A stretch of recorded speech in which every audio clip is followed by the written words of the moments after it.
எனக்கு லிரிக்ஸ் எழுத தெரியுமா என்னன்னு எனக்கு தெரியாது. ஏன்னா அந்த டைம்ல வந்துட்டு ஸ்கூல் படிக்கும்போது இந்த கண்ணுக்குள்ள நிக்கிற என் காதலியே உன்னை விட்ட எனக்கு யார் துணை கண்ணை மூடி திறந்தாலும் உன் முகம் தான் உன் நினைவுகள் போகலையே இது அப்படின்னு வந்து சொல்லிட்டு ஸ்கூல் படிக்கும்போது ஆமா 11th ஸ்டாண்டர்ட் படிக்கும்போது ஓகே எழுதுனது.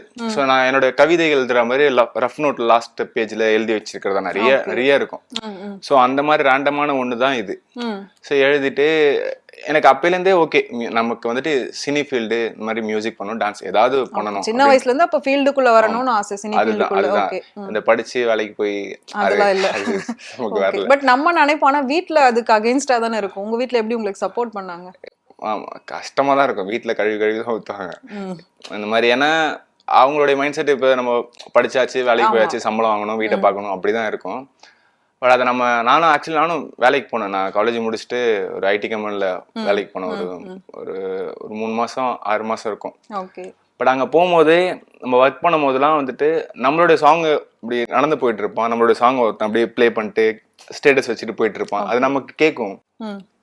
அப்போ நம்ம என்னதான் ஒர்க் பண்ணாலும் நம்ம ஃபோக்கஸ்டா அந்த ஒர்க் பண்ண முடியாது.